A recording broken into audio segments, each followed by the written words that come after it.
प्यारे बच्चों, आज हम क्लास 4 की हिंदी की बुक के फर्स्ट चैप्टर सुखधाम के क्वेश्चन आंसर करेंगे। क्वेश्चन आंसर करने से पहले आपको चैप्टर को रीड करना है। तो इसके लिए आप हमारा वीडियो देखिए जिसमें हमने चैप्टर को रीड किया हुआ है। जब आप चैप्टर को रीड करोगे तो आपको क्वेश्चन आंसर आसानी से याद हो जाएंगे।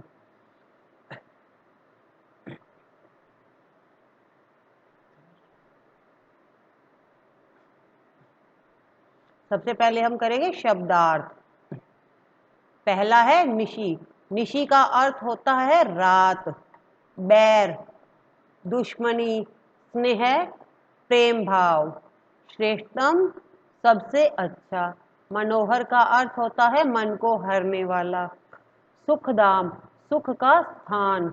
उपवन, बागीचा। सदैव, हमेशा। सुहाना, सुंदर लगने वाला। सुलभ, सरलता से प्राप्त। सरिता, नदी। परहित, दूसरों की भलाई। ललाम, सुंदर। तो हमने ये शब्द अर्थ किए हैं, आपको इन्हें याद करना है। अब हम करेंगे उच्चारण के लिए। तो कुछ शब्द है जिन्हें हमें बोल बोल कर देखना है। पहला है सम्मान।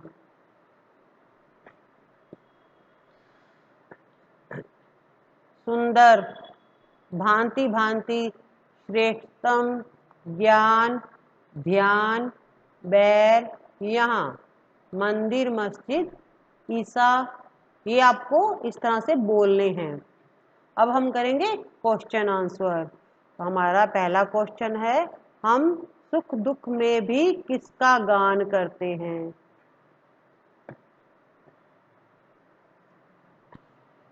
इसका आंसर है, हम सुख दुख में भी भारत के गौरव का गान करते हैं। दूसरा प्रश्न है हमारा, भारत माँ के आंगन में कैसे फूल खिले हैं? इसका उत्तर है, भारत माँ के आंगन में विभिन्न जाति धर्म रूपी भांति भांति के फूल खिले हैं। तीसरा प्रश्न, श्रेष्ठ ज्ञान किस किस से मिला? आंसर है, राम, रहीम और ईसा में से हमें श्रेष्ठ ज्ञान मिला।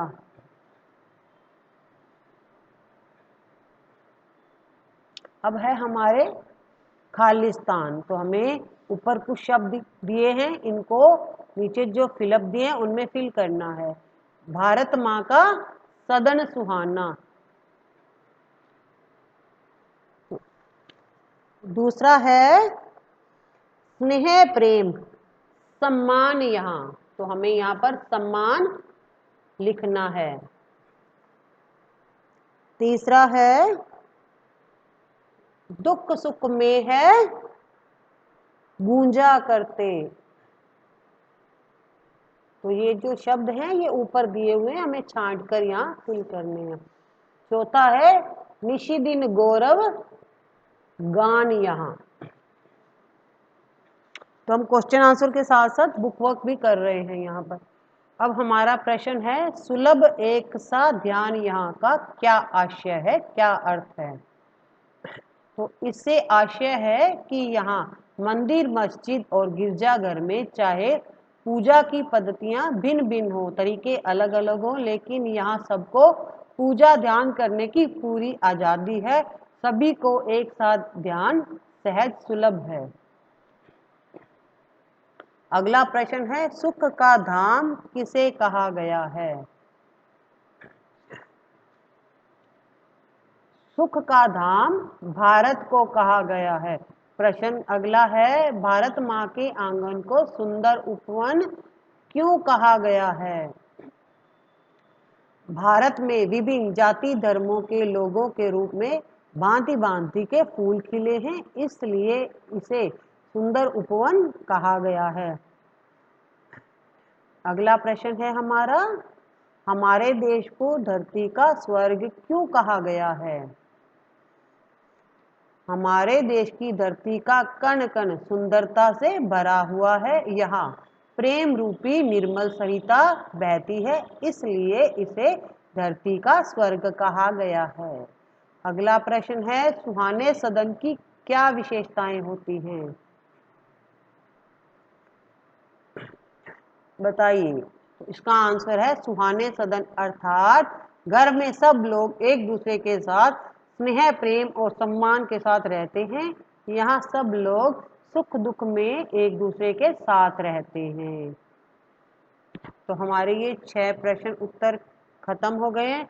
अब हम करेंगे भाषा की बात। तो आप देखिए, दिए गए उदाहरण के अनुसार योजक चिन्ह के स्थान पर हमें, ये हमारा योजक चिन्ह है दुख और सुख के बीच में जो ये लाइन लगी हुई है, ये योजक चिन्ह है। हमें इसके स्थान पर और शब्द लगाना है योजक चिन्ह को हटाकर।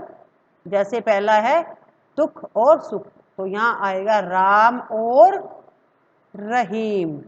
तो इस तरह से हमें यहाँ इस तरह से लिखने हैं। तीसरा है जाति और धर्म,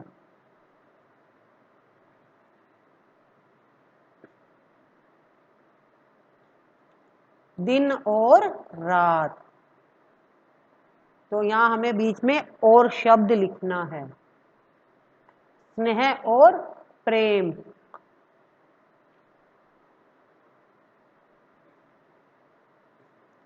माता और पिता।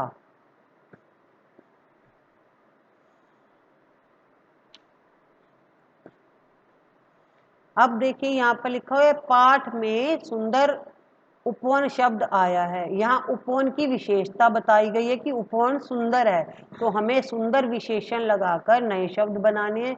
जैसा उन्होंने उदाहरण दे रखा है सुंदर माला, तो हमें ऐसा शब्द ढूंढना है जिसके आगे हम सुंदर लगाएं। जैसे सुंदर बच्चा, तो बच्चा कैसा है, सुंदर। तो बच्चे की ये विशेषता है कि वो सुंदर है। आपने विशेषण की होगी सुंदर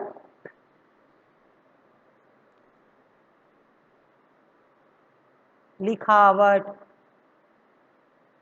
तो हम जब कहते हैं बच्चा बहुत सुंदर लिखता है तो इसकी लिखाई बहुत सुंदर है, तो ये सुंदर क्या है, विशेषण है, विशेषता है बच्चे। सुंदर चित्र। तो इस तरह से आप भी और शब्द बनाकर लिखकर देखिए।